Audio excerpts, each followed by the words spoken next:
गीत संहिता तार 135 अध्याय तार 1 पदरु तार 3 पद पर्यंत मु पठन करी।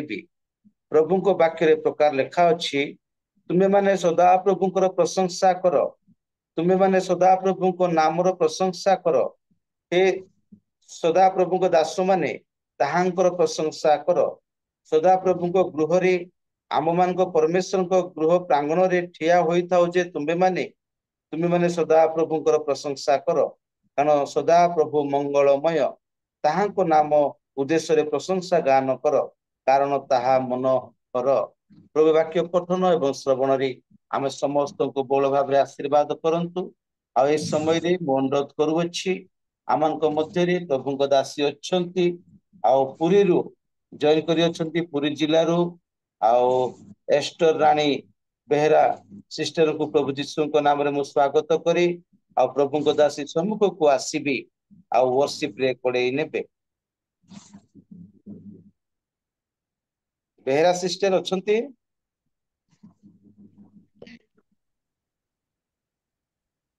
पुनर्बार आउ थरे समस्त को मोर प्रेज द लॉर्ड।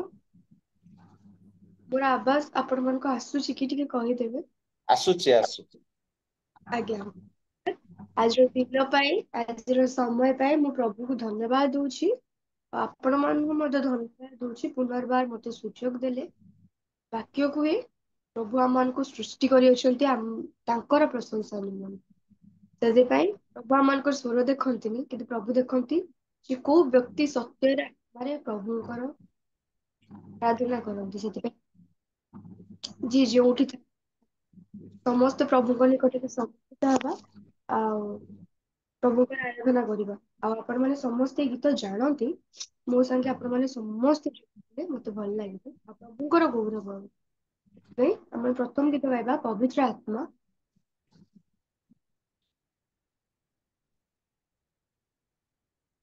पवित्र आत्मा पवित्र आत्मा मुझे ले चल यीशु के चरणों में।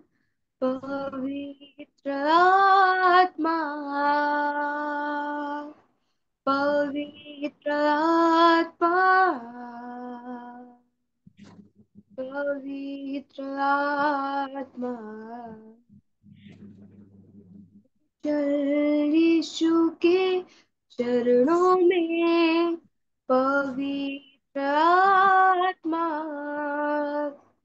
सिर्फ तेरे लिए यीशु तेरे लिए, सिर्फ तेरे लिए यीशु तेरे लिए, सिर्फ तेरे लिए यीशु तेरे लिए मैं हाथ उठाती हूँ। घुटने टिका कर सर झुका कर हाथ उठाती हूँ तेरे लिए। घुटने टिका कर सर झुका कर हाथ उठाती हूँ तेरे लिए। सिर्फ तेरे लिए यीशु तेरे लिए मैं हाथ उठाती हूँ। सिर्फ तेरे लिए यीशु तेरे लिए मैं सर झुकाती हूँ। पवित्र आत्मा पवित्र आत्मा मुझे ले चल यीशु के चरणों में। पवित्र आत्मा यीशु ही मार्ग है, यीशु ही सत्य है, यीशु ही जीवन है। यीशु मेरा प्रभु सिर्फ तेरे लिए यीशु तेरे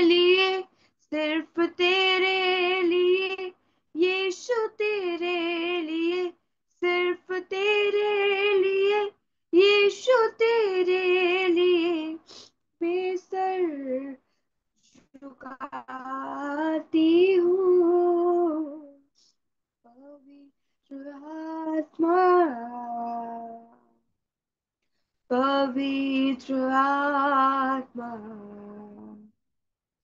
मुझे ले चल यीशु के चरणों में, पवित्र आत्मा।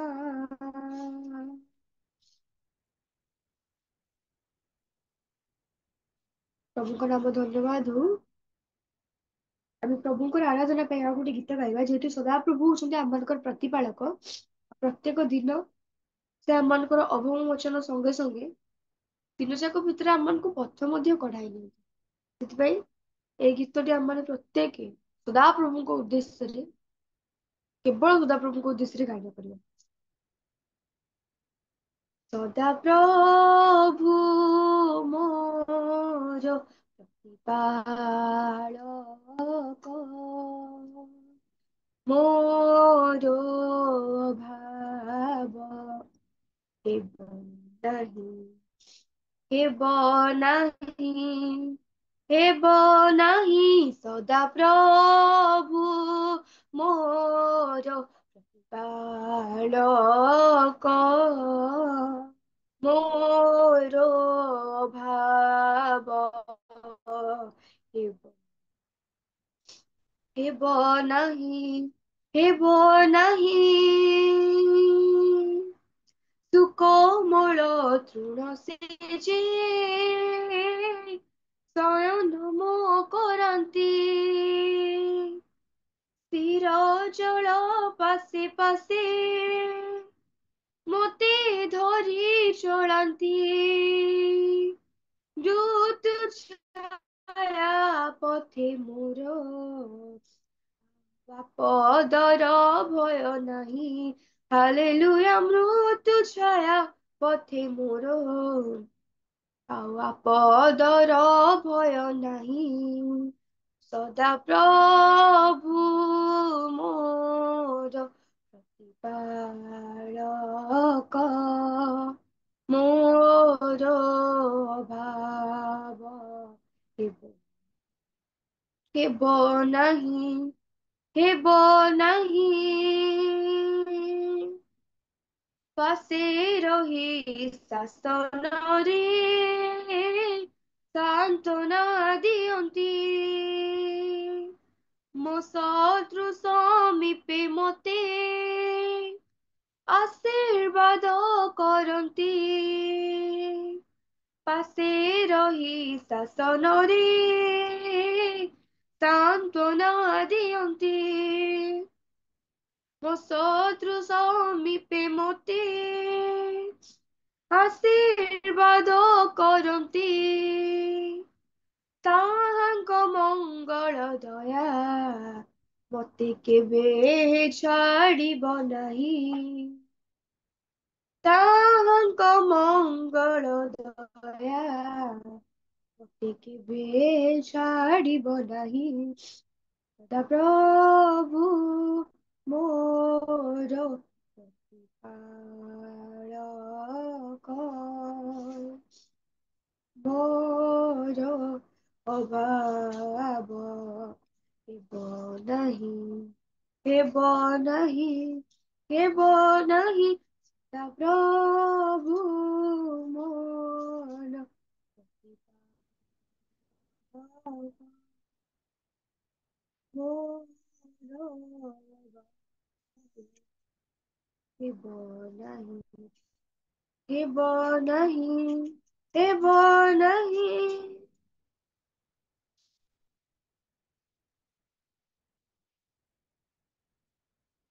ଆଉ ମୁଁ ଏବେ ବର୍ତ୍ତମାନ ଯୋଉ ଗୀତଟି ଗାଇବି, এই ଗୀତଟି ଯେତେବେଳେ ଫାଷ୍ଟ ଫାଷ୍ଟ ମୁଁ ଆପଣମାନଙ୍କୁ ଗୋଟେ ଛୋଟ ସାକ୍ଷ୍ୟ ସ୍ୱରୂପ କହୁଛି। এই ଗୀତଟା ଯେତେବେଳେ ଫାଷ୍ଟ ଆମମାନଙ୍କର କୋଏଲ ଗ୍ରୁପରେ ଶିଖା ହେଲା, ମତେ ଏଇ ଗୀତଟି ପସନ୍ଦ ଆସିନଥିଲା, କାରଣ ଏଇଟା ଟିକେ ପୁରୁଣା କାଳିଆ ଗୀତ ବୋଲି ମୁଁ ଭାବିଲି।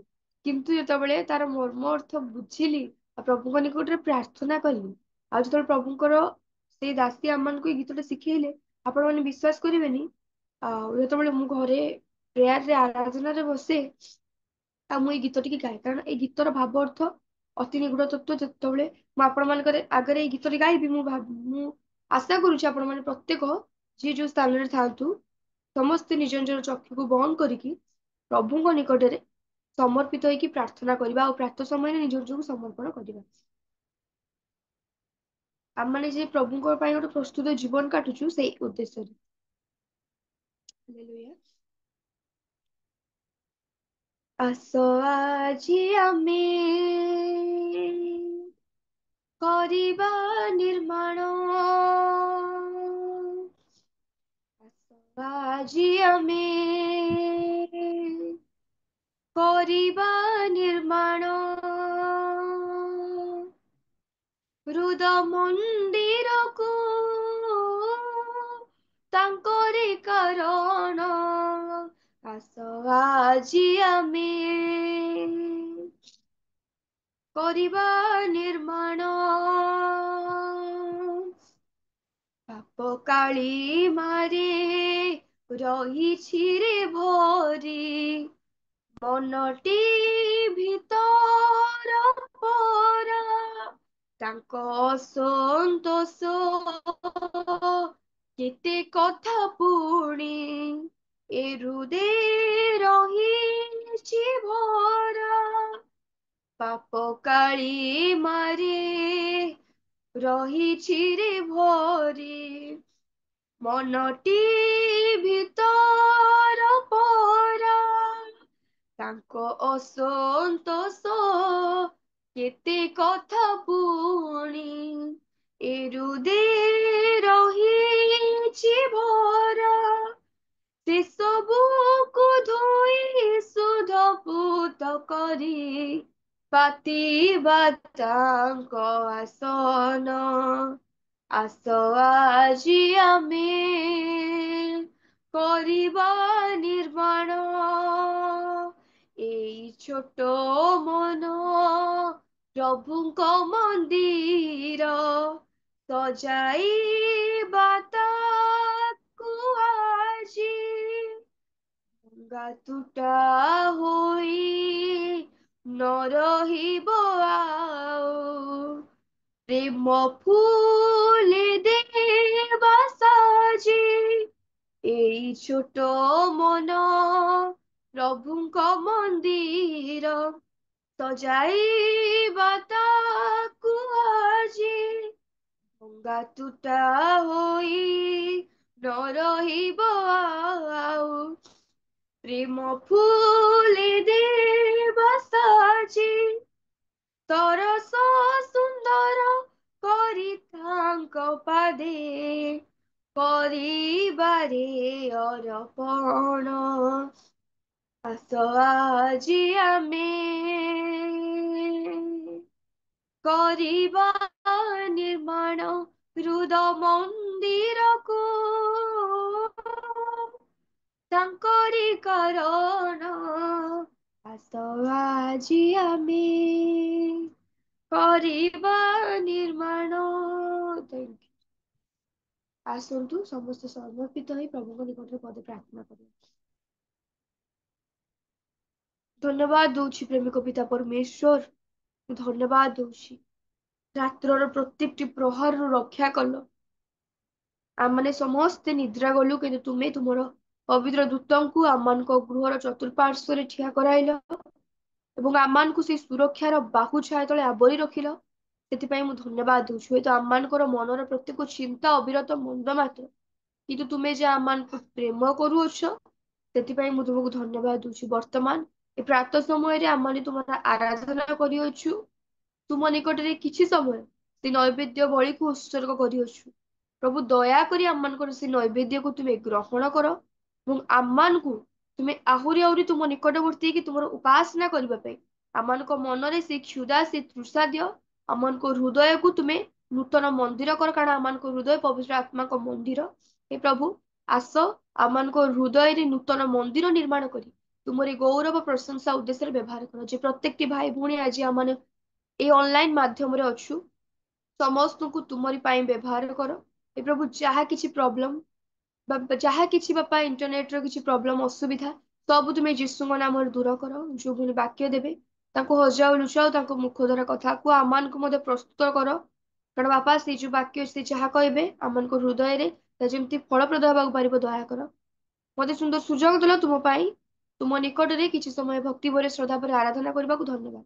आउ थरे हम प्रत्येक को आउ रियल मिनिस्ट्री रो प्रत्येक सदस्य मान को तुम पात्र समर्पण करी आज दिनटी को तुम पात्र समर्पण करी प्रिय प्रभु जीशु ख्रीष्ट नाम रे मागुअछि।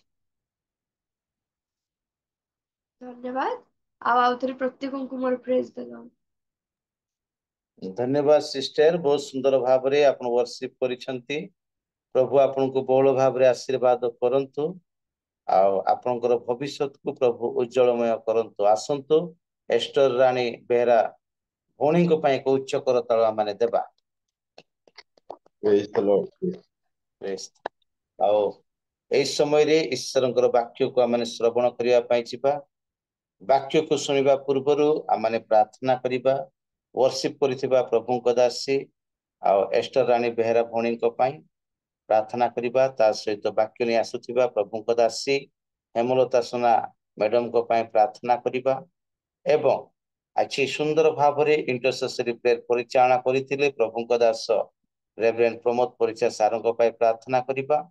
एवं जूम रे उपस्थित होइतिबा प्रत्येक व्यक्ति विशेषक पाई प्रत्येक परिवार पाई आमने प्रार्थना करिबा।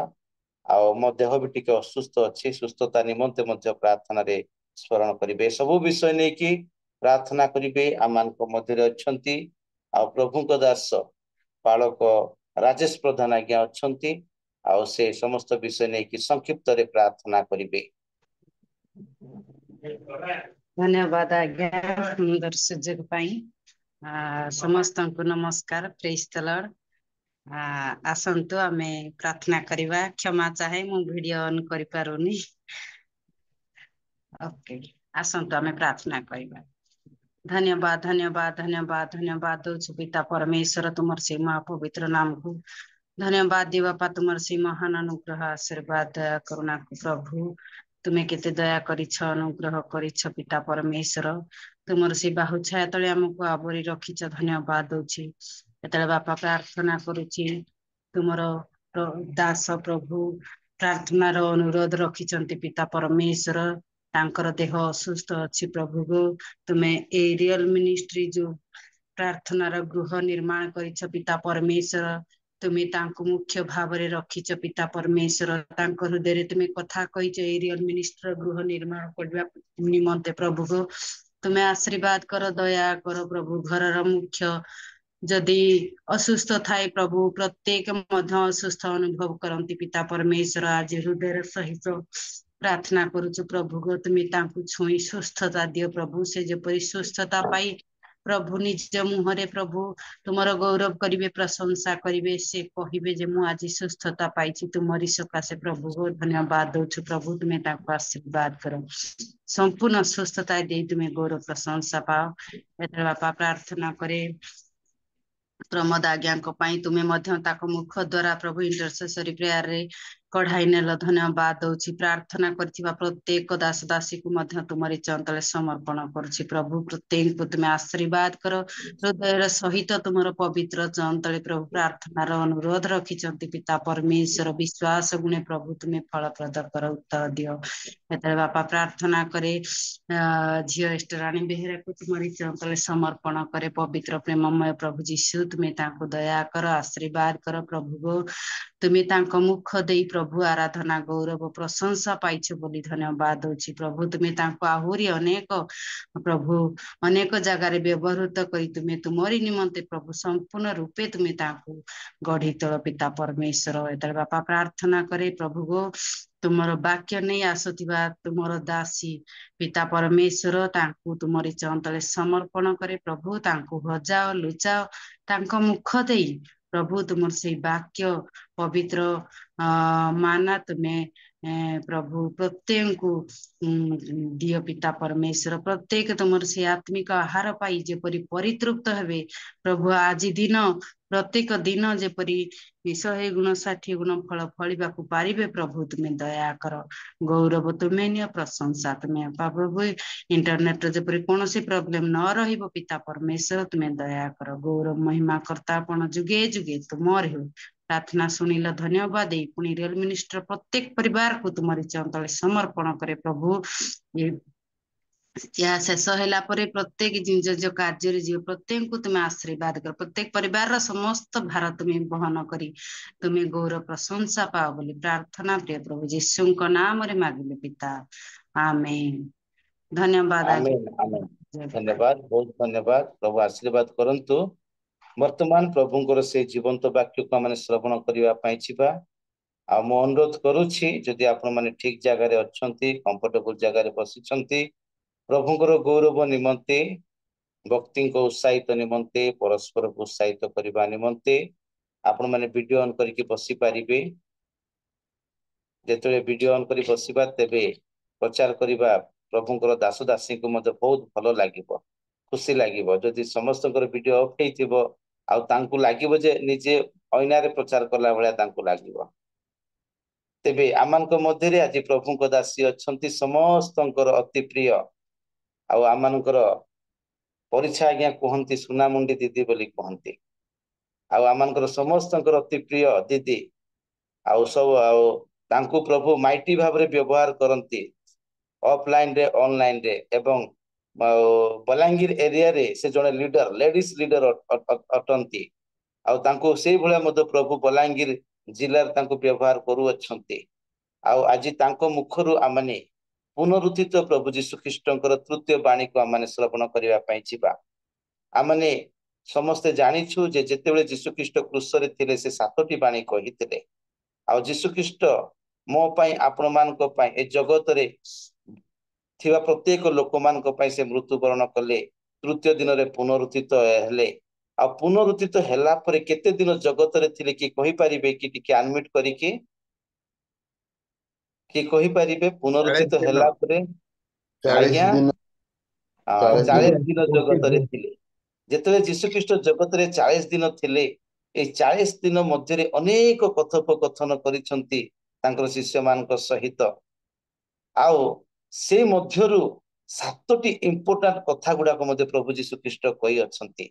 ସେ 7ଟି ଇମ୍ପୋର୍ଟାଣ୍ଟ କଥା ମଧ୍ୟରୁ ତୃତୀୟ କଥାକୁ ଆଜି ନେଇ ଆସୁଅଛନ୍ତି ପ୍ରଭୁଙ୍କର ଦାସୀ ଆଉ ହେମଲତା ସୁନା ମ୍ୟାଡାମ। ଆଉ ଆସନ୍ତୁ ଏକ ଉଚ୍ଚ କରତାଳ ଦେଇ ପ୍ରଭୁଙ୍କ ଦାସୀ ଆଜିର ଭକ୍ତି ଆଉ ସୁନା ମ୍ୟାଡାମକୁ ଆମମାନେ ସ୍ୱାଗତ କରିବା।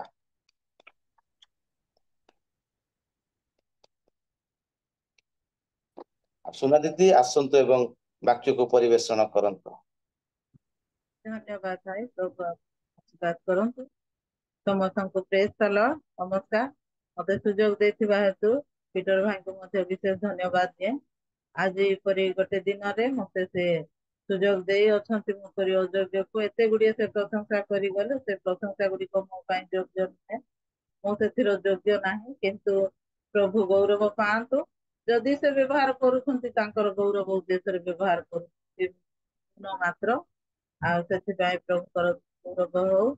ଆସନ୍ତୁ ଆମମାନେ ସମସ୍ତେ ଆଜିର ଉପାସନା ତୃତୀୟ ବାଣୀ ନିକଟକୁ ଯାଉଥିବା, ଆମମାନେ ଆଜିର ଉପାସନା ଆରମ୍ଭ କରିବା ପୂର୍ବରୁ ସବିତ ପ୍ରାର୍ଥନା କରାଯାଇଅଛି। ଆଉ ପ୍ରାର୍ଥନା କରି ସମୟ ଆମମାନେ ୱେଷ୍ଟ କରିବା ନାହିଁ।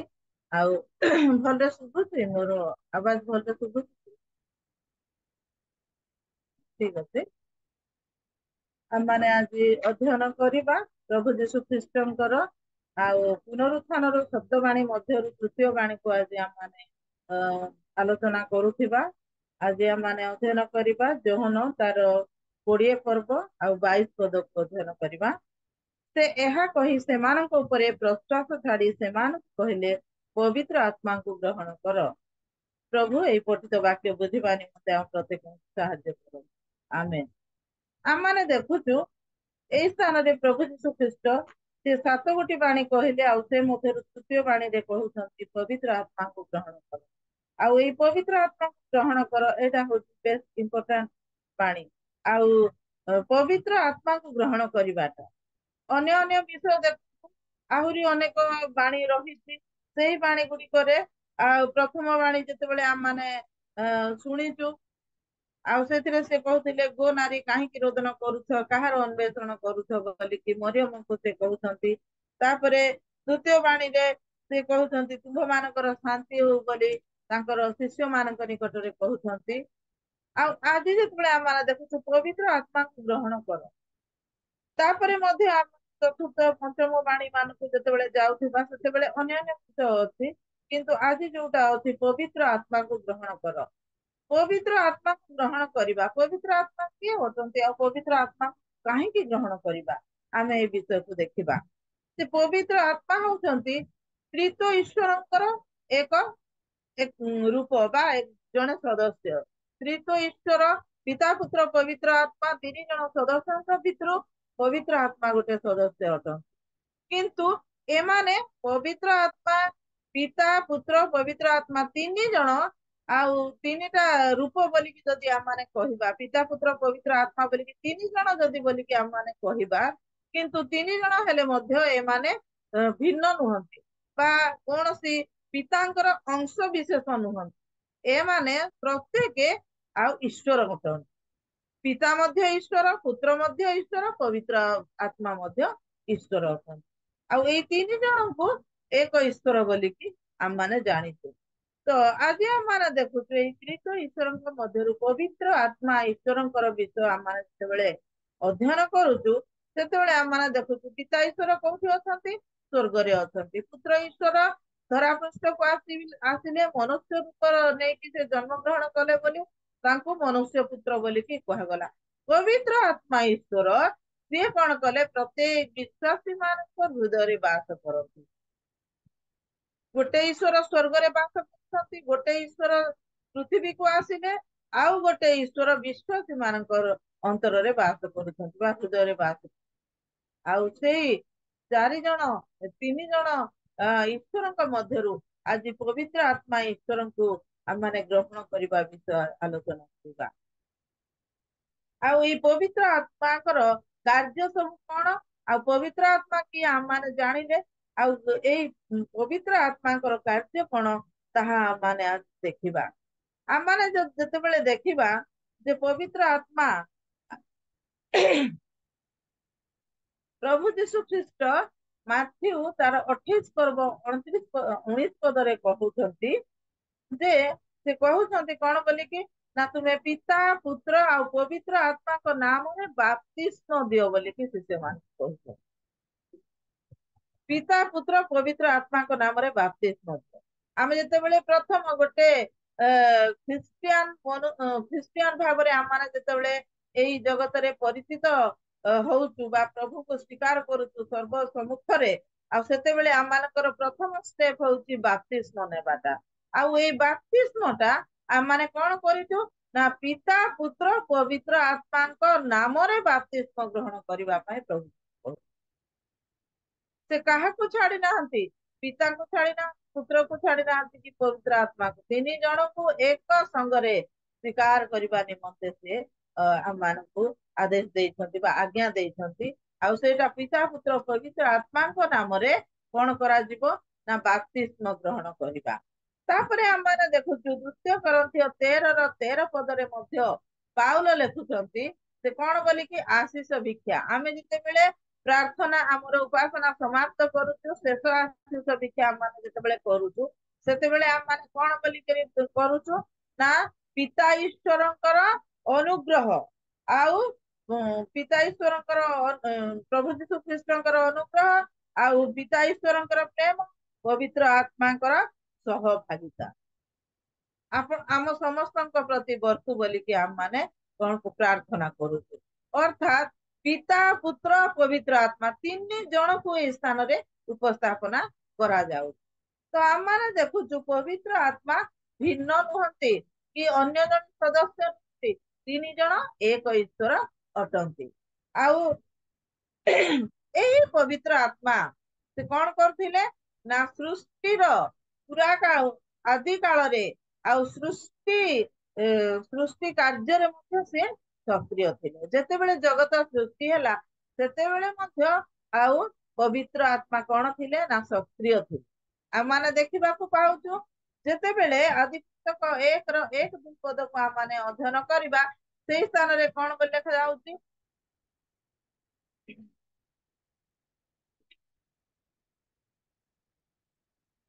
ଆଦ୍ୟରେ ପରମେଶ୍ୱର ସ୍ୱର୍ଗ ଓ ପୃଥିବୀର ସୃଷ୍ଟି କଲେ। ପୃଥିବୀ ନିର୍ଜନ ଓ ଶୂନ୍ୟ ଥିଲା, ଆଉ ଗଭୀର ଜଳ ଉପରେ ଅନ୍ଧକାର ଥିଲା। ପୁଣି ପରମେଶ୍ୱରଙ୍କ ଆତ୍ମା ଜଳ ଉପରେ ବ୍ୟସ୍ତ ଥିଲେ। ଦେଖନ୍ତୁ ସୃଷ୍ଟି କାଳରେ ମଧ୍ୟ ପବିତ୍ର ଆତ୍ମା ସେ ସ୍ଥାନରେ ସେ ଥିଲେ। ଆଉ ଯେତେବେଳେ ସେ ପବିତ୍ର ଆତ୍ମା ସେଇ ସ୍ଥାନରେ ଅଛନ୍ତି, ସେ କେମିତି ସୃଷ୍ଟି କାର୍ଯ୍ୟରେ ସକ୍ରିୟ ଅଛନ୍ତି ସେଇ ବିଷୟ ଯେତେବେଳେ ଆମମାନେ ଦେଖିବା, ଆଦି ପୁସ୍ତକ ତାର 2:7 ପଦରେ ଆମମାନେ ସୁନ୍ଦର ଭାବରେ ଦେଖିବା ଯେ ମନୁଷ୍ୟକୁ ସୃଷ୍ଟି କରିବା ସମୟରେ ପବିତ୍ର ଆତ୍ମାଙ୍କର ଅବଦାନ ରହିଛି। ଆଉ ସେଥିରେ ଲେଖା ହଉଛି, ଅନନ୍ତର ସଦାପ୍ରଭୁ ପରମେଶ୍ୱର ଭୂମିର ଧୂଳି ଦ୍ଵାରା ମନୁଷ୍ୟକୁ ନିର୍ମାଣ କରି ତାହାର ନାସିକା ରନ୍ଧ୍ରରେ ଫୁଙ୍କ ଦେଇ ପ୍ରାଣବାୟୁ ପ୍ରବେଶ କରାଇଲେ, ତହିଁରେ ମନୁଷ୍ୟ ଜୀବିତ ପ୍ରାଣୀ ହେଲା। ହାଲେଲୁୟା, ପ୍ରଭୁଙ୍କ ମହାନାମର ଗୌରବ ହଉ। ଆଉ ସେ ସୃଷ୍ଟି କାଳରେ କେମିତି ସକ୍ରିୟ ଅଛନ୍ତି ଯେ ସେ ମନୁଷ୍ୟକୁ ପ୍ରାଣବାୟୁ ଯୋଉଟା ପ୍ରଭୁ ଦେଲେ ସେଇଟା ଥିଲେ ପବିତ୍ର ଆତ୍ମା। ଆଉ ସେଇ ପବିତ୍ର ଆତ୍ମା ଆଜି ଆମମାନଙ୍କ ମଧ୍ୟରେ ବାସ କରୁଅଛନ୍ତି। ନିହମିଆ ତାର 9 ପର୍ବ 20-30 ପଦ ଯେତେବେଳେ ଆମମାନେ ଦେଖିବା, ଆମେ ଏତେ ଗୁଡିଏ ପାଠ କରିବା ନାହିଁ, ମାତ୍ର 20-21 ପଦକୁ ମୁଁ ପାଠ କରୁଛି। ଆହୁରି ତୁମ୍ଭେ ସେମାନଙ୍କୁ ଶିକ୍ଷା ଦେବା ପାଇଁ ଆପଣାର ମଙ୍ଗଳମୟ ଆତ୍ମା ପ୍ରଦାନ କଲ ଓ ସେମାନଙ୍କ ଉପରେ ମୁଖରୁ ଆପଣା ମାନା ଅଟକାଇଲ ନାହିଁ ଓ ସେମାନଙ୍କ ତୃଷା ନିବାରଣାର୍ଥେ ସେମାନଙ୍କୁ ଜଳ ଦେଲ। ତୁମ୍ଭେ 40 ବର୍ଷ ପର୍ଯ୍ୟନ୍ତ ପ୍ରାନ୍ତରରେ ସେମାନଙ୍କୁ ପ୍ରତିପାଳନ କଲ, ସେମାନଙ୍କ କିଛି ଅଭାବ ହେଲା ନାହିଁ, ସେମାନଙ୍କ ବସ୍ତ୍ର ଜୀର୍ଣ୍ଣ ହେଲା ନାହିଁ ଓ ସେମାନଙ୍କ ପାଦ ଫୁଲିଲା ନାହିଁ। ଦେଖନ୍ତୁ କେମିତି ତାଙ୍କର ଲୋକମାନଙ୍କୁ ଆଉ ସଦାପ୍ରଭୁ କଣ କଲେ, ମିଶର ଦେଶରୁ ଯେତେବେଳେ ବାହାର କରି ଆଣୁଥିଲେ ସେତେବେଳେ ମଧ୍ୟ ପବିତ୍ର ଆତ୍ମା ସେମାନଙ୍କୁ ସହାୟତା କରିଥିବା ହେତୁ ଏଇ ସ୍ଥାନରେ ସ୍ପଷ୍ଟ ଭାବରେ ଆମମାନେ ଦେଖିବାକୁ ପାଉଛୁ ଯେ ସେମାନଙ୍କୁ ଶିକ୍ଷା ଦେବା ପାଇଁ ଆପଣାର ମଙ୍ଗଳମୟ ଆତ୍ମା ପ୍ରଦାନ କଲ ଓ ସେମାନଙ୍କର ତୃଷା ନିବାରଣ କଲ, ମୁଖରେ ମାନା ଦେଲ, ସେମାନଙ୍କ ବସ୍ତ୍ର ଜୀର୍ଣ୍ଣ ହେଲା ନାହିଁ କି ପାଦ ଫୁଲିଲା ନାହିଁ। ସେମାନେ 40 ବର୍ଷ ପ୍ରାନ୍ତରରେ ଆଉ ଯାତ୍ରା କଲେ ମଧ୍ୟ, ଅର୍ଥାତ୍ ପବିତ୍ର ଆତ୍ମା ସେମାନଙ୍କର ତତ୍ତ୍ୱାବଧାନ କଲେ, ପବିତ୍ର ଆତ୍ମା ସେମାନଙ୍କ ସହିତ ରହିଲେ ବୋଲିକି ସେଦିନ କଣ ହେଲା, 40 ବର୍ଷର ସେଇ ଗୋଟେ ଏତେ ଗୁଡିଏ ଦୀର୍ଘ ଦିନର ଯାତ୍ରା ସେମାନଙ୍କ ପାଇଁ କଷ୍ଟକର ହେଇନଥିଲା, ସହଜ ସାଧ୍ୟ ହେଇଯାଇଥିଲା। ଆଉ ସେମାନେ ଅଳ୍ପ ଦିନ ଚାଲିଲା ଭଳିଆ ସେମାନେ ଚାଲୁଥିଲେ, ସେମାନଙ୍କର ପାଦ ଫୁଲୁ ନଥିଲା, ସେମାନଙ୍କର କୌଣସି ପ୍ରକାର ଶରୀରରେ କଷ୍ଟ ସେମାନେ ପାଉନଥିଲେ, କାରଣ ପବିତ୍ର ଆତ୍ମା ସେମାନଙ୍କର ତତ୍ତ୍ୱାବଧାନ କରୁଥିଲେ। ଆଉ ଏଇ ପ୍ରକାର ପବିତ୍ର ଆତ୍ମା ପୁରା କାଳରେ ମଧ୍ୟ ପୁରାତନ ନିୟମର ସମୟରେ ଶିକ୍ଷା ଦେଇ ଈଶ୍ୱରଙ୍କର ଲୋକମାନଙ୍କର ଉପରେ ଅଧିଷ୍ଠିତ ହୋଇ ସେମାନଙ୍କୁ ଶକ୍ତି ଦେଉଥିଲେ, ସେମାନଙ୍କୁ ବିଭିନ୍ନ ଦାନ ଦଉଥିଲେ, ସେମାନଙ୍କୁ ବିଭିନ୍ନ ପ୍ରକାର ସାହାଯ୍ୟ ସହଯୋଗ ଯୋଗେଇ ଆସୁଥିଲେ। ତାପରେ ଆମେ ଦେଖିବା ମୂଷାଙ୍କୁ ସାହାଯ୍ୟ କରିବା ନିମନ୍ତେ ମଧ୍ୟ ପବିତ୍ର ଆତ୍ମାଙ୍କର କାର୍ଯ୍ୟ ସେ ସକ୍ରିୟ ହେଇକି ସେ କାର୍ଯ୍ୟ କରିଥିଲେ। ଆମେ ଗଣନା ପୁସ୍ତକ 11-17 ପଦରେ ସେଇ ବିଷୟ ଦେଖିବା ଯେ ମୂଷାଙ୍କୁ ସାହାଯ୍ୟ କରିବା ନିମନ୍ତେ ସେ ପ୍ରାଚୀନ ମାନଙ୍କୁ ନିଯୁକ୍ତ କଲେ, ଆଉ ସେ ପ୍ରାଚୀନ ମାନଙ୍କ ଉପରେ ସେ ହସ୍ତାର୍ପଣ କଲେ, ପବିତ୍ର ଆତ୍ମାକୁ ସେମାନଙ୍କୁ ଦାନ କଲେ, ଯେମିତି ସେମାନେ ମୂଷାଙ୍କ ସହିତ ରହିକି ମିଳିତ ହେଇକି ସେମାନେ ମଧ୍ୟ କାର୍ଯ୍ୟ କରିବେ। ଆଉ ସେହି ପ୍ରକାରେ ସେଇ ଦିନ ମଧ୍ୟ କଣ କରାଗଲା ନା ମୂଷାଙ୍କୁ ସାହାଯ୍ୟ କରିବା ନିମନ୍ତେ ମଧ୍ୟ ପବିତ୍ର ଆତ୍ମାକୁ ଦିଆଗଲା। ତାପରେ ଆମେ ସେଇ ଗଣନା ପୁସ୍ତକ 27-28 ପଦରେ ମଧ୍ୟ ଆମେ ଦେଖୁଛୁ ଯେ ନୂନର ପୁତ୍ର ଯେହୋଶୁଆଙ୍କ ଠାରେ ମଧ୍ୟ ପବିତ୍ର ଆତ୍ମା ବାସ କରୁଥିଲେ, ଆଉ ସେଥିପାଇଁ ତାଙ୍କୁ ହସ୍ତାର୍ପଣ କରିବା ନିମନ୍ତେ ପ୍ରଭୁ ଆଜ୍ଞା ଦେଇଥିଲେ। ଏହି ପ୍ରକାର ପବିତ୍ର ଆତ୍ମା ସେ କଣ କରୁଥିଲେ ନା ବିଭିନ୍ନ ଭାବରେ ବିଭିନ୍ନ ବ୍ୟକ୍ତି ବିଶେଷଙ୍କ ଠାରେ ବିଭିନ୍ନ ସ୍ଥାନରେ ସେ ତାଙ୍କର କାର୍ଯ୍ୟରେ ସକ୍ରିୟ ଥିଲେ। ପବିତ୍ର ଆତ୍ମାଙ୍କର କାର୍ଯ୍ୟ ସକ୍ରିୟ ଥିଲା ସେଦିନ, ଆଉ ସେ ବିଭିନ୍ନ ସ୍ଥାନରେ କାର୍ଯ୍ୟରତ ଥିଲେ। ଆମମାନେ ଦେଖୁଛୁ ଯେତେବେଳେ ଦାଉଦ ସେ ନିଜର ଖେଦ କ୍ରନ୍ଦନ କରିକି ପ୍ରଭୁଙ୍କ ଠାରେ ସମର୍ପିତ ହଉଛନ୍ତି, ଗୀତ ସଂହିତା 51 ପର୍ବରେ ସମସ୍ତେ ଜାଣିଛୁ। ଆଉ ସେଇ ସ୍ଥାନରେ ସେ କହୁଛନ୍ତି ଗୀତ ସଂହିତା 51-11 ପଦରେ ଯେ ପବିତ୍ର ଆତ୍ମା ଯେପରି ମୋ ଠାରୁ ନିଆଁ ନ ଯିବ ସେଥିପାଇଁ ମତେ ଅନୁଗ୍ରହ କର ବୋଲି ସେ ପ୍ରାର୍ଥନା କରୁଛନ୍ତି। ପବିତ୍ର ଆତ୍ମା ଆମ ଅନ୍ତରରେ ଅଛନ୍ତି, ପବିତ୍ର ଆତ୍ମା ଆମ ଠାରୁ ଯେପରି ନ ଯିବେ ସେଥିପାଇଁ ସେଦିନ ସେ ପ୍ରାର୍ଥନା କରି। ତ ଆଜି ଆମମାନେ ଏହି ସମସ୍ତ ବିଷୟ ଯେତେବେଳେ ଦେଖୁଛୁ, ପବିତ୍ର ଆତ୍ମାଙ୍କର କାର୍ଯ୍ୟ କେତେ ଗୁରୁତ୍ୱପୂର୍ଣ୍ଣ ତାହା ଆମେ ଜାଣିପାରିବା। ମାଥ୍ୟୁ 1:20 ପଦରେ ଆଉ ଆମମାନେ ଦେଖିବାକୁ ପାଉଛୁ ପ୍ରଭୁ ଯୀଶୁ ଖ୍ରୀଷ୍ଟ ଯେତେବେଳେ ଜନ୍ମ ଗ୍ରହଣ କଲେ ସେ କେମିତି ଜନ୍ମ ଗ୍ରହଣ କଲେ ଯେ ମରିୟମଙ୍କ ଗର୍ଭରେ ସେ ପବିତ୍ର ଆତ୍ମାଙ୍କ କର୍ତ୍ତୃକ ଗର୍ଭଧାରିତ ହେଲେ। ପବିତ୍ର ଆତ୍ମାଙ୍କ କର୍ତ୍ତୃକ ସେ ଆଉ ମରିୟମଙ୍କ ଗର୍ଭରେ ସେ ରହିଲେ ଆଉ ସେ ଜନ୍ମ ଗ୍ରହଣ କଲେ। କେତେ ବଡ ମହା ଆଶ୍ଚର୍ଯ୍ୟ କାର୍ଯ୍ୟ ପ୍ରଭୁଙ୍କର। ପବିତ୍ର ଆତ୍ମା ମଧ୍ୟ କୌଣସି ବିଷୟରେ ଉଣା ନାହାନ୍ତି। ସେ ସବୁଥିରେ ସେ ମଧ୍ୟ ସକ୍ରିୟ ଭାବରେ କାର୍ଯ୍ୟରତ। ମାର୍କ 1:10 ଆମମାନେ ଦେଖୁଛୁ ପ୍ରଭୁ ଯୀଶୁ ଜଳରୁ ଉଠି ଆସିବା ସମୟରେ ଆକାଶ ବିଦୀର୍ଣ୍ଣ ହେଲା ଆଉ ଆତ୍ମାଙ୍କୁ କପୋତ କରି ଆପଣା ଉପରକୁ ଅବତରଣ କରିବାର। ପ୍ରଭୁ ଯୀଶୁ ଖ୍ରୀଷ୍ଟଙ୍କ ଉପରକୁ ମଧ୍ୟ ଆତ୍ମା ଅବତରଣ କଲେ ଆଉ ସେତେବେଳେ ସେ ଶକ୍ତି ପ୍ରାପ୍ତ ହୋଇଥିଲେ। ସେ ଶକ୍ତି ପ୍ରାପ୍ତ ହେଲେ ତାପରେ ସେ ପ୍ରାନ୍ତରକୁ ପରିଚାଳିତ ହେଲେ ନିଆଗଲେ ଆଉ ପ୍ରାନ୍ତରରେ ସେ 40 ଦିନ ଉପବାସ କଲେ। ପବିତ୍ର ଆତ୍ମାକୁ ପ୍ରାପ୍ତ ହେଲା ପରେ ପ୍ରଭୁ ଯୀଶୁ ଖ୍ରୀଷ୍ଟ ଆଉ ସେ କଣ କରିଛନ୍ତି ନା ଉପବାସରେ ରହିଛନ୍ତି। ବିଭିନ୍ନ ଶକ୍ତି ପାଇବା ପାଇଁ ଐଶ୍ୱରୀୟ ଶକ୍ତି ପାଇବା ନିମନ୍ତେ ସେଦିନ ପବିତ୍ର ଆତ୍ମାଙ୍କର ଆବଶ୍ୟକତା ଥିଲା। ଲୁକ 4 ତାର 18-19 ଆମେ ଦେଖୁଛୁ ଯେ ପ୍ରଭୁଙ୍କର ଆତ୍ମା ମୋ ଠାରେ ଅଧିଷ୍ଠିତ ତେଣୁ ଦିନହୀନ ମାନଙ୍କ ନିକଟରେ ସୁସମାଚାର ପ୍ରଚାର କରିବା ନିମନ୍ତେ ସେ ମତେ ଅଧିଷ୍ଠିତ କରିଛନ୍ତି। ବନ୍ଦୀ ମାନଙ୍କୁ ମୁକ୍ତି, ଅନ୍ଧ ମାନଙ୍କୁ ଦୃଷ୍ଟି ଲାଭ ଘୋଷଣା, ଉପଦ୍ରବକୁ ମୁକ୍ତି ଦେବାକୁ ଅନୁଗ୍ରହ ବର୍ଷ ଘୋଷଣା କରିବାକୁ ଆସିଛନ୍ତି। ପବିତ୍ର ଆତ୍ମାଙ୍କର ଆତ୍ମା ମୋ ଠାରେ ଅଧିଷ୍ଠିତ ବୋଲିକି ସେଦିନ ପ୍ରଭୁ ଯୀଶୁ ସ୍ୱୀକାର କରିଛନ୍ତି ସମାଜ ଗୃହରେ। ଆଉ ସେଦିନ ସେ କଣ କରିଛନ୍ତି ନା ସେ ବାକ୍ୟ ଅଧ୍ୟୟନ କରିଛନ୍ତି, ବ୍ୟବସ୍ଥା ପାଠ କରୁଥିଲେ ଯେ ତାଙ୍କ ନିକଟରେ ସେଦିନ ମୋ ଠାରେ ପବିତ୍ର ଆତ୍ମା ଅଧିଷ୍ଠାନ କରିଅଛନ୍ତି। କୋଉ ଦିନ ଠାରୁ ସେ ଯେତେବେଳେ ଜନ୍ମ ଗ୍ରହଣ କଲେ ସେଇ ସମୟ ଠାରୁ ପବିତ୍ର ଆତ୍ମା ତାଙ୍କୁ ଆବରି ରଖିଛନ୍ତି। ଆଉ ସେ ଜନ୍ମ ଗ୍ରହଣ ଠାରୁ ପବିତ୍ର ଆତ୍ମାଙ୍କର ସେ ତତ୍ୱାବଧାନରେ ଯୋହନ 14:16-17 ପର୍ବକୁ ଯେତେବେଳେ ଆମେ ଦେଖିବା ସେଇଥିରେ ମଧ୍ୟ ଦେଖାଯାଉଛି ସାହାଯ୍ୟକାରୀ ଆଉ ସତ୍ୟମୟ ଆତ୍ମାଙ୍କୁ ପିତାଙ୍କ ଠାରୁ ପଠେଇବା ନିମନ୍ତେ ସେ ଶିଷ୍ୟ ମାନଙ୍କୁ କହୁଛନ୍ତି। ସେ ଯେତେବେଳେ ଏଇ ଜଗତରୁ ଚାଲିଯିବି ବୋଲିକି କହୁଛନ୍ତି ଆଉ ସେତେବେଳେ ସିଏ କଣ କରୁଛନ୍ତି ନା ସତ୍ୟମୟ ଆତ୍ମାକୁ ମୁଁ ତୁମ ନିକଟକୁ ପଠେଇବି ବା ସାହାଯ୍ୟକାରୀଙ୍କୁ ତୁମ ମାନଙ୍କ ନିକଟକୁ ପଠେଇବି ବୋଲିକି ସେ କହୁଛନ୍ତି। ଆଉ 17 ପଦର କଣ ଅଂଶରେ ସେ କହୁଛନ୍ତି ଆଉ ସେ ପବିତ୍ର ଆତ୍ମା ଏହା ପୂର୍ବରୁ ମଧ୍ୟ ଥିଲେ ଆଉ ସେଇ ବିଷୟକୁ ସେ ଉପସ୍ଥାପନ କରୁଛନ୍ତି। ସତ୍ୟମୟ ଆତ୍ମା ବୋଲିକି ଏ ସ୍ଥାନରେ ପବିତ୍ର ଆତ୍ମାକୁ ସେ କହୁଛନ୍ତି।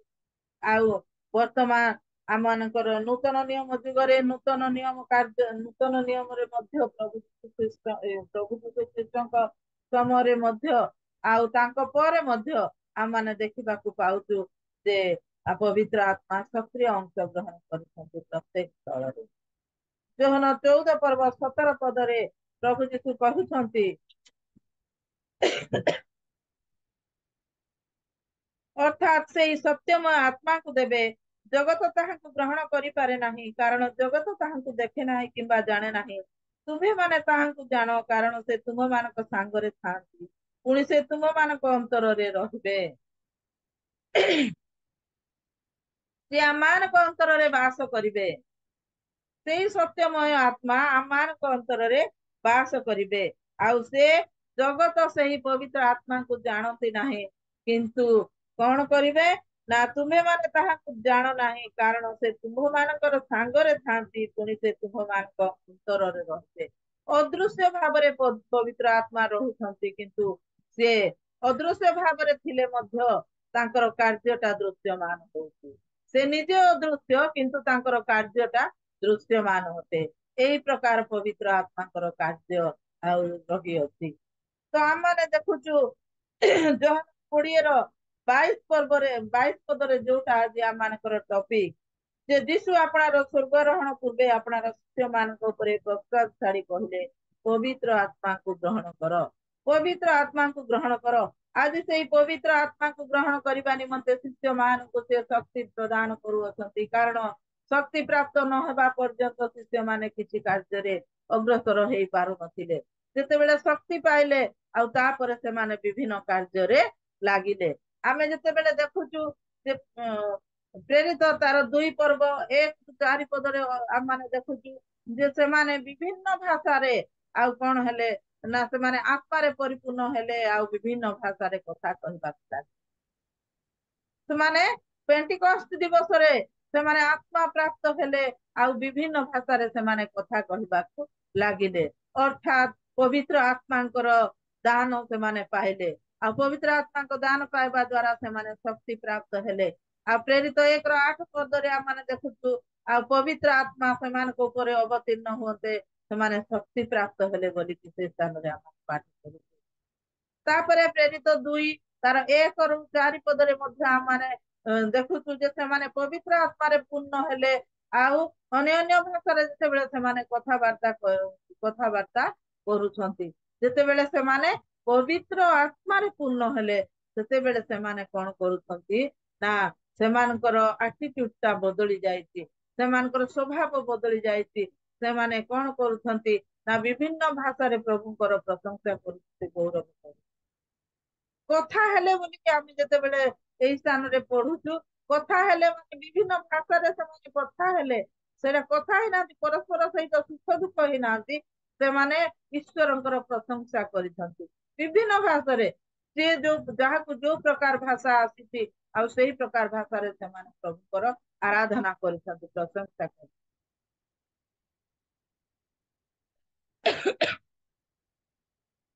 आमाने प्रेरित तार 2 पर्व 38-39 पदर जेतेबेले देखुछु सेथिरे पितर सेमानकु विजातीय मानक निकटरे आ से कोन करूछंती विजातीय मानक निकटरे मध्य पवित्र आत्माकर दान आसी पवित्र आत्माकर अभिषेक आसी आउ सेथिरे सेमाने कोन हेले पवित्र आत्माकर दान प्राप्त होइछंती बोली हम देखिबाकु पाउछु विजातीय मानक निकटरे प्रभुकर वाक्य प्रचार करा जाउथिला पितर प्रचार करूथिले आ प्रचार करबा समय मध्य अनेक पवित्र आत्मा रे परिपूर्ण हेले देखंतु प्रभुकर वाक्य केते शक्तिशाली जे पवित्र आत्मा रे से माने कोन होउछंती ना अभिषेक हे जाउ प्रभुकर वाक्य शक्तिशाली वाक्य द्वारा से दिन से माने बदली जाउछंती बा से माने पवित्र आत्मा रे परिपूर्ण हो जाउ आ ए प्रकार देखु विभिन्न विषय रे माने देखु प्रेरित तार 10 पर्व 44-48 पदरे मध्य लेखा जाउची जे जेते लोक तांकर वाक्य सुनुथिले से समस्तक परे पवित्र आत्मा अवतरण कले बोली देखा जाउची जेते लोक प्रभुकर वाक्य सुनुथिले एही स्थल रे हम माने देखिबा सेही विषय को हम माने मने पकेबा जे हमें जोहन 1 पर्व 1 पद को हम माने मने पकेबा सेथिरे लेखा जाउथिला लेखा जाइछि कोन ना आद्य रे ईश्वर थिले ईश्वर आद्य रे वाक्य थिले वाक्य ईश्वरक संग रे थिले आ सेही वाक्य ईश्वर थिले तो एही स्थान रे सेटा संपूर्ण हेइछि जे वाक्य सुनु सुनु समस्त पवित्र आत्मा रे परिपूर्ण होउछन्ति अर्थात प्रभु यीशु ख्रीष्टक विषय सुनु सुनु से माने पवित्र आत्मा प्राप्त होउछन्ति एही प्रकार भाबरे पवित्र आत्मा विभिन्न भाबरे आ कोन करूछन्ति ना लोक मानक ऊपर से अवतरण करूछन्ति शक्ति प्रदान करूछन्ति पवित्र आत्मा से ही प्रकार एक शक्तिशाली आत्मा प्रथम करन्थियो 12 पर्व 7-11 पदरे मध्य हम माने देखिबा को पाउछु जे प्रत्येक जन को आत्माकर गुण प्रकाशक दान साधारण हित निमंते प्रदत्त हेइथिला प्रत्येक को काहाकू को प्रकार दान दिया जाइथिला काहाकू शिक्षा देवार दान काहाकू वाक्य अध्ययन करिवार दान प्रार्थना करिवार दान परभाषा कहिवार दान एही प्रकार विभिन्न विभिन्न दान सब दिया जाइथिला आ सेही दान रे समस्त कोन होइथिले ना अभिषिक्त होइथिले एटा सब पवित्र आत्माकर दान से आ माने जदि आज भल गीत गाई पारुछु ताहले ताहा पवित्र आत्माकर दान आज भल प्रार्थना करि पारुछु सेटा मध्ये पवित्र आत्माकर दान भल शिक्षा दे पारुछु सेटा मध्ये पवित्र आत्माकर दान ए भल आमे वाक्य अध्ययन करि पारुछु सेटा मध्ये पवित्र आत्माकर दान जहा किछि उत्तम गुण रहिछि समस्त पवित्र आत्माकर दान आ पवित्र आत्माकर दान तांकर विश्वासी विश्वासिनी मानक ऊपर रही थाए जो माने तांको ठारे विश्वास करती से मानक ऊपर पवित्र आत्माकर दान वर्ती थाए आ सेथिपाई प्रभु यीशु ख्रीष्ट जेते बेले से स्वर्गारोहण करबा को जाउछन्ति ता पूर्वरु ଏହି ପ୍ରକାର ଦାନରେ ସେ ତାଙ୍କର ଶିଷ୍ୟ ମାନଙ୍କୁ ଅଭିଷେକ କରିବା ନିମନ୍ତେ ଚାହୁଁଛନ୍ତି। ଆଉ ସେଥିପାଇଁ ସେ କହିଲେ ଓ ନିଜର ପ୍ରଶ୍ୱାସ ଛାଡ଼ିଲେ ଆଉ କହିଲେ ପବିତ୍ର ଆତ୍ମାଙ୍କୁ ଗ୍ରହଣ କର। ଆଜି ପବିତ୍ର ଆତ୍ମାଙ୍କୁ ଗ୍ରହଣ କରିବା ପରେ ଅନେକ କାର୍ଯ୍ୟ ସାଧନ କରିଛନ୍ତି ତାଙ୍କର ଶିଷ୍ୟମାନେ। ଆମେ ରୋମିଓ ତାର 8 ପର୍ବ 9 ପଦକୁ ଯେତେବେଳେ ଯାଉଛୁ ସେଇଥିରେ ଲେଖା ଯାଉଛି, କିନ୍ତୁ ଈଶ୍ୱରଙ୍କ ଆତ୍ମା ଯଦି ତୁମ୍ଭ ମାନଙ୍କ ଠାରେ ବାସ କରନ୍ତି ତାହେଲେ ତୁମ୍ଭେ ମାନେ ଶରୀରର ବଶରେ ନାହଁ, ମାତ୍ର ଆତ୍ମାଙ୍କ ବଶରେ ଅଛ। ଯଦି କେହି କୃଷ୍ଣଙ୍କ ଆତ୍ମା ପାଇ ନଥାଏ ତେବେ ସେ ତାହାଙ୍କର ନୁହେଁ। ଦେଖନ୍ତୁ, ଯଦି କେହି ଆଉ ଆତ୍ମା ପାଇ ନଥାଏ, ପବିତ୍ର ଆତ୍ମାକୁ ଯଦି ପ୍ରାପ୍ତ ନ ହେଇଥାଏ ତାହେଲେ ସେ ଈଶ୍ୱରଙ୍କର। ଈଶ୍ୱରଙ୍କର ଯିଏ ନୁହଁ ସେ କାହାର? ଶୈତାନର। ଯଦି ଆମେ ପବିତ୍ର ଆତ୍ମା ନ ପାଇଛୁ ତାହେଲେ ଶୈତାନର ଆତ୍ମା ତାଠାରେ ପ୍ରଦତ୍ତ। ଯଦି ଆମେ ପବିତ୍ର ଆତ୍ମାଙ୍କୁ ପାଇଛୁ ତାହେଲେ ଆମେ ଈଶ୍ୱରଙ୍କର ସନ୍ତାନ। ସ୍ପଷ୍ଟ ଭାବରେ ଏଇ ସ୍ଥାନରେ ଆଉ ପବିତ୍ର ଆତ୍ମା ଆଉ ସେ ସାକ୍ଷ୍ୟ ଦିଅନ୍ତି। ଆମେ ରୋମିଓ 8:16 ପଦରେ ସେଇ ବିଷୟ ଦେଖିବା ଯେ ଆମେ ମାନେ ଈଶ୍ୱରଙ୍କର ସନ୍ତାନ ବୋଲି ପବିତ୍ର ଆତ୍ମା ସ୍ୱୟଂ ଆମମାନଙ୍କ ଆତ୍ମା ସହିତ ସାକ୍ଷ୍ୟ ପ୍ରଦାନ। ଆମେ ଈଶ୍ୱରଙ୍କର ସନ୍ତାନ ବୋଲିକି ପବିତ୍ର ଆତ୍ମା ଆଜି ଆମମାନଙ୍କ ଅନ୍ତରରେ କାର୍ଯ୍ୟ କରିକି ସେ କଣ କରୁଛନ୍ତି? ସାକ୍ଷ୍ୟ ଦେଉ। ତ ଏହା ହଉଛି ପବିତ୍ର ଆତ୍ମାଙ୍କର କାର୍ଯ୍ୟ। ସେଥିପାଇଁ ଆଜି ପବିତ୍ର ଆତ୍ମାଙ୍କ ବିଷୟ ଯଦି ଆମମାନେ ଦେଖିବା ତାହେଲେ ତ ବହୁତ ଗୁଡିଏ ବିଷୟ ରହିଛି। ଆମମାନେ ଏତେ ଗୁଡିଏ ବିଷୟ କହିଲା ବେଳକୁ ସମୟ କମ ହେଇଯିବ। ଆଉ ସେଥିପାଇଁ ମୁଁ ଚୁମ୍ବକରେ ଖାଲି ଆଉ ଇମ୍ପୋର୍ଟାଣ୍ଟ କଥା ଗୁଡାକ କେତେଟା କହିବା ନିମନ୍ତେ ଚାହେଁ। ତ ଆଜି ପବିତ୍ର ଆତ୍ମାଙ୍କୁ ଆମମାନେ ଯଦି ପାଇଛୁ ତାହେଲେ ଆମମାନେ ତାଙ୍କର ସନ୍ତାନ ବୋଲି ଖ୍ୟାତ ହେବା। ପିତା ଈଶ୍ୱର ଆମମାନଙ୍କୁ ମଧ୍ୟ ଗ୍ରହଣ କରିବେ। ପବିତ୍ର ଆତ୍ମା ପ୍ରାପ୍ତ ଲୋକଙ୍କୁ ପ୍ରଭୁ ଆଉ କେବେ ହେଲେ ସେ କଣ କରିବେ ନାହିଁ? ଅନାଦର କରିବେ ନାହିଁ। ସେ ଆମମାନଙ୍କୁ ନିଶ୍ଚୟ ଗ୍ରହଣ କରିବେ। ସେଥିପାଇଁ ଆଜି ଆମମାନେ ପବିତ୍ର ଆତ୍ମାଙ୍କର ଦାନ ପାଇବା ନିମନ୍ତେ ସଦା ପ୍ରସ୍ତୁତ ରହିବା। ପ୍ରଭୁ ଆମମାନଙ୍କ ନିକଟକୁ ଆସୁଛନ୍ତି। ଆମମାନେ ଯେତେବେଳେ ଦେଖୁଛୁ ଯେ ପ୍ରକାଶିତ ବାକ୍ୟ ତାର 3:20 ପଦରେ ଯେତେବେଳେ ଆମମାନେ ଦେଖୁଛୁ ଯେ ସେ ଦ୍ୱାର ନିକଟରେ ରହି ଆମମାନଙ୍କୁ ଆଘାତ କରୁଅଛନ୍ତି, ଆଉ ଦ୍ୱାର ଫିଟେଇ ଦେଲେ ସେ ଭିତରକୁ ଆସିବେ ଆଉ ଆମମାନଙ୍କ ସହିତ ସେ ଭୋଜନ କରିବେ କଥା ହଉଛି। ତ ସେଇ ଅତି ସୁନ୍ଦର ଭାବରେ ଲେଖା ଯାଉଛି, ଦେଖ ଆମ୍ଭେ ଦ୍ୱାର ନିକଟରେ ଠିଆ ହୋଇ ଆଘାତ କରୁଅଛୁ। ଯଦି କେହି ଆମର ସ୍ୱର ଶୁଣି ଦ୍ୱାର ଫିଟାଇ ଦେବ ତାହେଲେ ଆମ୍ଭେ ପ୍ରବେଶ କରି ତାହା ନିକଟକୁ ଯିବୁ, ପୁଣି ଆମ୍ଭେ ତାହା ସହିତ ଭୋଜନ କରିବୁ ଓ ସେ ଆମ୍ଭ ସହିତ ଭୋଜନ କରିବ। ଆଜି ଯଦି ଆମେ ପ୍ରଭୁ ଯୀଶୁ ଖ୍ରୀଷ୍ଟଙ୍କ ସହିତ ସହଭାଗିତା ପ୍ରାପ୍ତ ହେବା ତାହେଲେ ଆମମାନେ କଣ ହେବା ନା ତାଙ୍କ ନିମନ୍ତେ ଆମମାନେ ହୃଦୟ ଖୋଲିଦେବା। ଆଉ ହୃଦୟ ଖୋଲିଦେବା ଦ୍ଵାରା ପ୍ରଭୁ ଯୀଶୁ ପବିତ୍ର ଆତ୍ମା ଆମ ଅନ୍ତରରେ ବାସ କରିବେ। ଆଉ ଆମମାନେ କଣ କରିବା ନା ପବିତ୍ର ଆତ୍ମାଙ୍କ ସହିତ ଆମମାନେ ସହଭାଗିତାରେ ଆସିପାରିବା।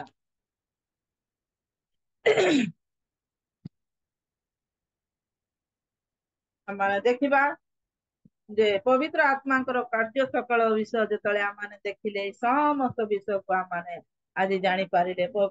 ପ୍ରଥମରେ ଆମମାନେ ଦେଖୁଛୁ ପବିତ୍ର ଆତ୍ମାଙ୍କର ଶକ୍ତି ଆଉ ତାଙ୍କର ଦାନ ଗୁଡା। ଆମେ ପବିତ୍ର ଆତ୍ମାଙ୍କର ଶକ୍ତି ଆଉ ଦାନ ସକଳ ସବୁ ଦେଖୁଛୁ। ଆଉ ତାହା ପ୍ରଥମ କରନ୍ଥିୟ ତାର 12 ପର୍ବ 7 ପଦରେ ଆଉ 14:3 ପଦରେ ଆମମାନେ ଦେଖିବାକୁ ପାଇବା। ଆଉ ଅନ୍ୟମାନଙ୍କ ନିକଟରେ ସାକ୍ଷ୍ୟ ଦେବା ନିମନ୍ତେ ଶକ୍ତି ଲାଭ କରିବାଟା ମଧ୍ୟ ପ୍ରେରିତ ତାର 1 ପର୍ବ 8 ପଦରେ ଆମମାନେ ଦେଖୁଛୁ। ତାପରେ ଆମମାନେ ଦେଖିବା ଯେ ସେ ସମସ୍ତଙ୍କୁ ପ୍ରେମରେ ଓ ବିହିତ ମତେ ସୁଧାର ଅନୁସାରେ ସେ କଣ କରୁଥିଲେ ନା ବ୍ୟବହୃତ କରୁଥିଲେ। ପ୍ରତ୍ୟେକଙ୍କୁ ଯୋଉମାନେ କି ପବିତ୍ର ଆତ୍ମା ପ୍ରାପ୍ତ ହୋଇଛନ୍ତି ସେମାନେ ପ୍ରେମରେ ଆଉ ସେମାନେ କାର୍ଯ୍ୟରତ ଅଛନ୍ତି। ପ୍ରେମରେ ସେମାନେ ପରସ୍ପର ସହିତ ପ୍ରେମରେ ରହୁଛନ୍ତି। ପବିତ୍ର ଆତ୍ମା ଉତ୍ତମ କାର୍ଯ୍ୟ କରାନ୍ତି। ପବିତ୍ର ଆତ୍ମା କେବେ ହେଲେ ସେ ମନ୍ଦ କାର୍ଯ୍ୟରେ ଲୋକଙ୍କୁ ଲଗାନ୍ତି ନାହିଁ। ଆଉ ସେଥିପାଇଁ ଆମମାନେ ତାଙ୍କୁ ପବିତ୍ର ଆତ୍ମାକୁ ପ୍ରାପ୍ତ ହେବା ନିମନ୍ତେ ଆମମାନଙ୍କୁ କଣ କରିବାକୁ ହେବ ନା ତାଙ୍କ ଠାରେ ଆମମାନେ ସଦା ସର୍ବଦା ଲାଗି ରହିବା।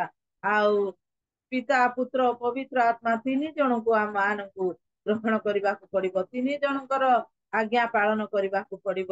ଆଉ ପିତା କୋଉ ଆଜ୍ଞା ଦେଇଛନ୍ତି, ପୁତ୍ର କୋଉ ଆଜ୍ଞା ଦେଇଛନ୍ତି, ଆଉ ପବିତ୍ର ଆତ୍ମାଙ୍କର କାର୍ଯ୍ୟ ରହିଛି ସେ ସମସ୍ତ ଆଜି ଆମମାନଙ୍କୁ ଜାଣିବାକୁ ପଡିବ। ଆଉ ସେ ସମସ୍ତଙ୍କ ଦ୍ଵାରା ସେମାନେ ବିଭକ୍ତ ନୁହନ୍ତି, ଏକ ଅଟନ୍ତି। ସେମାନେ ଯେପରି 3 ଜଣ ମିଳିମିଶି କାର୍ଯ୍ୟ କରୁଛନ୍ତି, ପ୍ରତ୍ୟେକ କାର୍ଯ୍ୟ ପ୍ରତ୍ୟେକଙ୍କ ସହିତ ମିଶୁଛି। ଆଉ ସେଇ ପ୍ରକାର ଆଜି ଆମମାନେ ପବିତ୍ର ଆତ୍ମା ପ୍ରାପ୍ତ ହୋଇ ପ୍ରଭୁଙ୍କ ନିମନ୍ତେ ଏଇ ଜଗତରେ ବିଭିନ୍ନ କାର୍ଯ୍ୟ କରିବା, ଯୋଉ କାର୍ଯ୍ୟ ଦ୍ୱାରା କି ପ୍ରଭୁ ଗୌରବାନ୍ୱିତ ହେବେ, ପ୍ରଶଂସନିତ ହେବେ। ଆଜି ଯୋଉ ସେ ପ୍ରଶ୍ୱାସ ଛାଡ଼ିଲେ ଆଉ ପବିତ୍ର ଆତ୍ମାକୁ ଗ୍ରହଣ କର ବୋଲି ଆଜି ଶିଷ୍ୟମାନଙ୍କ ନିକଟରେ ସେ ପ୍ରଭୁ ଯୀଶୁ ଖ୍ରୀଷ୍ଟ ଛାଡ଼ିଥିଲେ। କିନ୍ତୁ ଆଜି ଯେତେବେଳେ ଆମମାନେ ଦେଖୁଛୁ, ଆମମାନଙ୍କ ଉପରେ ପବିତ୍ର ଆତ୍ମାକୁ ସେ ଛାଡ଼ିକି ଯାଇଛନ୍ତି। ସେ ସତ୍ୟମୟ ଆତ୍ମା ଆମମାନଙ୍କ ନିକଟରେ ଅଛନ୍ତି। ସେ ଆମମାନଙ୍କୁ ପ୍ରତିଟି ପଦକ୍ଷେପରେ ସାହାଯ୍ୟ କରୁଛନ୍ତି, ପ୍ରତିଟି ପଦକ୍ଷେପରେ ଆମମାନଙ୍କୁ ଉତ୍ତମ କାର୍ଯ୍ୟ କରିବା ନିମନ୍ତେ ଅଗ୍ରସର କରାଉଛନ୍ତି। ଆଜି ପବିତ୍ର ଆତ୍ମାକୁ ପ୍ରାପ୍ତ ହେଇକି ଆମମାନେ ପ୍ରଭୁଙ୍କର ଗୌରବ କରିବା, ପ୍ରଶଂସା କରିବା। ପ୍ରଭୁ ଆମ ପ୍ରତ୍ୟେକଙ୍କର ସହବର୍ତ୍ତୀ ଈଶ୍ୱର ହୁଅନ୍ତୁ। ଆମମାନେ ଯେପରି ପବିତ୍ର ଆତ୍ମାରେ ପରିପୂର୍ଣ୍ଣ ହୋଇ ତାଙ୍କର ସହିତରେ ଆମମାନେ ଚିରଦିନ ବାସ କରିବା, ଅନନ୍ତ କାଳ ପର୍ଯ୍ୟନ୍ତ ଆମମାନେ ପିତା ଈଶ୍ୱରଙ୍କ ନିକଟରେ ରହିବା। ସେଥିପାଇଁ ପ୍ରଭୁ ଆମ ପ୍ରତ୍ୟେକଙ୍କର ସହିତ ସଦା ଉପକାର କରନ୍ତୁ। ପ୍ରଭୁ ଆମ ପ୍ରତ୍ୟେକଙ୍କୁ ଆଶୀର୍ବାଦ କରନ୍ତୁ। ଆଜି ପାଇଁ ତୃତୀୟ ବାଣୀର ବାକ୍ୟ ଏତିକିରେ ମୁଁ ସମାପ୍ତ କରୁଛି। ପ୍ରଭୁ ଆମ ପ୍ରତ୍ୟେକଙ୍କର ସହମତି ଈଶ୍ୱର ହୁଅନ୍ତୁ। ଧନ୍ୟବାଦ ଭାଇ। ଧନ୍ୟବାଦ ଦିଦି, ବହୁତ ସୁନ୍ଦର ଭାବରେ ଅଳ୍ପ ସମୟ ହେଲେ ମଧ୍ୟ ଅନେକ ଗୁରୁତ୍ୱ ବିଷୟ ସବୁ ଆପଣ କହିଛନ୍ତି। ପ୍ରଭୁ ଆପଣଙ୍କୁ ବହୁଳ ଭାବରେ ଆଶୀର୍ବାଦ କରନ୍ତୁ। ଆଉ ସୁନା ଦିଦିଙ୍କ ପାଇଁ ଏକ ଉଚ୍ଚ କରତାଳ ଦେବା, ମାନେ ତାଙ୍କୁ କରତାଳ ଦେଇ ଉତ୍ସାହିତ କରିବା। ବହୁତ ସୁନ୍ଦର ବାକ୍ୟ ଥିଲା, ବହୁତ ସୁନ୍ଦର ବାକ୍ୟ ଥିଲା ଯେ ପୁନରୁତ୍ଥିତ ପ୍ରଭୁ ଯୀଶୁ ଖ୍ରୀଷ୍ଟଙ୍କର ତୃତୀୟ ବାଣୀକୁ ଅତି ସୁନ୍ଦର ଭାବରେ ଆପଣ ରଖିଅଛନ୍ତି। ଆଉ ଯେତେବେଳେ ଯୀଶୁ ଖ୍ରୀଷ୍ଟ କ୍ରୁଶରେ ଥିଲେ, 6 ଘଣ୍ଟା ଧରି କ୍ରୁଶରେ ଥିବା ସମୟରେ, କ୍ରୁଶରେ ଦଣ୍ଡାୟମାନ ହୋଇଥିବା ସମୟରେ, ଝୁଲୁଥିବା ସମୟରେ, ଆଉ କଷ୍ଟ ଦୁଃଖ ସମୟରେ ଆଉ 7ଟି ବାଣୀ କହିଥିଲେ। ପୁନରୁତ୍ଥିତ ହେଲା ପରେ 40 ଦିନ ଭିତରେ ପ୍ରଭୁ ଆଉ 7ଟି ବାଣୀ, ଯାହାକି ମୋ ପାଇଁ, ଆପଣମାନଙ୍କ ପାଇଁ, ଏଇ ଜଗତର ଲୋକମାନଙ୍କ ପାଇଁ ଅତି ଆବଶ୍ୟକ, ସେଇ ବାଣୀକୁ ସେ ପ୍ରକାଶ କରିଅଛନ୍ତି। ଯଦି ଆମେ ଡିଫରେନ୍ସ ଦେଖିବା, କଷ୍ଟ ସମୟରେ 7ଟି ବାଣୀ, ପୁନରୁତ୍ଥିତ ହେଲା ପରେ ଆଉ 7ଟି ବାଣୀ। ତେବେ ବହୁତ ସୁନ୍ଦର ଭାବରେ ତୃତୀୟ ବାଣୀକୁ ଉପସ୍ଥାପନ କରିଛନ୍ତି। ମୁଁ ଧନ୍ୟବାଦ ଦଉଛି ପୁଣି ଥରେ ଯେ ଆମମାନେ এই ସମସ୍ତ ବିଷୟ ଗୁଡ଼ିକ ଜାଣିବା ନିହାତି ଆବଶ୍ୟକତା ରହିଛି। ଯେ ପ୍ରଥମ ବାଣୀ ଆମମାନେ ଶୁଣିଲୁ, ପ୍ରଭୁଙ୍କ ଦାସୀ ଆଉ କହିଥିଲେ ଆମମାନଙ୍କର ମୀନାକ୍ଷୀ ପାତ୍ର ମା, ଯେ କି ଗୋ ନାରୀ କାହିଁକି ରୋଦନ କରୁଅଛ, କାହାର ଅନ୍ୱେଷଣ କରୁଅଛ। ଆଜି ପର୍ଯ୍ୟନ୍ତ ଆମମାନେ ରୋଦନ କରୁଛୁ, ଆଜି ପର୍ଯ୍ୟନ୍ତ ଆମମାନେ ଅନ୍ୱେଷଣ କରୁଛୁ, କିନ୍ତୁ ପାଇପାରୁନା। ଦ୍ୱିତୀୟ ବାଣୀ ଆମମାନେ ଶୁଣିଥିଲୁ ଗତକାଲି ପ୍ରଭୁଙ୍କ ଦାସୀ ଏଲିନ ବେହେରା ମ୍ୟାଡମଙ୍କ ତରଫରୁ, ଯେ ତୁମମାନଙ୍କର ଶାନ୍ତି ହଉ। ଅଲରେଡି ପ୍ରଭୁ ଆମମାନଙ୍କୁ ଶାନ୍ତି ଦେଇ ଯାଇଅଛନ୍ତି, କିନ୍ତୁ ଶାନ୍ତି ପାଇଁ ମାନେ ଅଣ୍ଡାଳି ବୁଲୁଛ। କୋଉଠି ମିଳିବ ଶାନ୍ତି? ଏଇଠି ଗଲେ ମିଳିବ ନା ସେ ଜାଗା ଗଲେ ମିଳିବ? ଏଇଭଳିଆ ଅଣ୍ଡାଳି ହେଇକି ବୁଲୁଛ। କିନ୍ତୁ ଅଲରେଡି ପ୍ରଭୁ ଆମମାନଙ୍କୁ ଶାନ୍ତି ଦେଇ ଯାଇଛନ୍ତି। ଯେ ଶାନ୍ତି ଦଉଛନ୍ତି ତାଙ୍କ ପାଖକୁ ଯିବା ଦରକାର। ଗତକାଲି ବହୁତ ସୁନ୍ଦର ଭାବରେ ପ୍ରଭୁଙ୍କ ଦାସୀଙ୍କ ଠାରୁ ଶୁଣିଲୁ। ଆଜି ମଧ୍ୟ ପ୍ରଭୁଙ୍କ ଦାସୀ ଆଉ ଆମମାନଙ୍କର ହେମଲତା ସୁନା ଦିଦିଙ୍କ ଠାରୁ ଆମେ ଶୁଣିଲୁ ଯେ ପବିତ୍ର ଆତ୍ମାକୁ ଗ୍ରହଣ କର। ଅତି ସୁନ୍ଦର ଭାବରେ ପବିତ୍ର ଆତ୍ମା କଣ, ପବିତ୍ର ଆତ୍ମାକୁ କେମିତି ଆମେ ପ୍ରାପ୍ତ କରିବା, ଏବଂ ପବିତ୍ର ଆତ୍ମା ପାଇଲା ପରେ କି ପ୍ରକାର ଜୀବନ ଯାପନ କାଟି ପାରିବା, ଆଉ କି ପ୍ରକାର ପବିତ୍ର ଆତ୍ମା ମାନଙ୍କୁ ବ୍ୟବହାର କରିବ, ସୁନ୍ଦର ଭାବରେ ସିଷ୍ଟମେଟିକାଲି ଭାବରେ ପ୍ରଭୁଙ୍କ ଦାସୀ ଆଉ କଣ କରୁଥିଲେ, ପ୍ରଚାର କରୁଥିଲେ। ଆଉ ପୁଣି ଥରେ ଆସନ୍ତୁ ପ୍ରଭୁଙ୍କ ଦାସୀଙ୍କୁ ଧନ୍ୟବାଦ ଦେବା ଏବଂ ପ୍ରତ୍ୟେକଙ୍କ ପାଇଁ ଆମେ ପ୍ରାର୍ଥନା କରିବା। ଯୋଉ ବାକ୍ୟ ମାନେ ଶୁଣୁଛୁ, ଉକ୍ତ ବାକ୍ୟକୁ ଆମେ ହୃଦୟରେ ରଖିବା, ବାକ୍ୟ ଅନୁସାରେ ଆମେ ଯେପରି ଚାଲିପାରିବା, ସେଥି ନିମନ୍ତେ ଆମେ ପ୍ରାର୍ଥନା କରିବା। ଆଉ ଏ ସମୟରେ ମୁଁ ଅନୁରୋଧ କରୁଛି, ଆମମାନଙ୍କ ମଧ୍ୟରେ ଡିକନ ଜେନା ଆଜ୍ଞା ଅଛନ୍ତି। ଆଉ ଡିକନ ଜେନା ସାର୍ ସେ ପ୍ରାର୍ଥନା କରିବେ। ଆଉ ରେଭରେଣ୍ଡ ପରିଚୟ ସାର୍ ଆଦର୍ଶ ପ୍ରାର୍ଥନା କରିବେ। ଆଉ ରେଭରେଣ୍ଡ ଜାକବ ସାର୍ ସେ ଆଶିଷ ଭିକ୍ଷା କରିବେ। 3 ଜଣ ସିରିଏଲି କରିବେ। ଆଉ ମୁଁ କିଛି ଆନାଉନ୍ସମେଣ୍ଟ କରିବି। ଜେନା ସାର୍ ମୁଁ କିଛି ଆନାଉନ୍ସମେଣ୍ଟ କରିବି।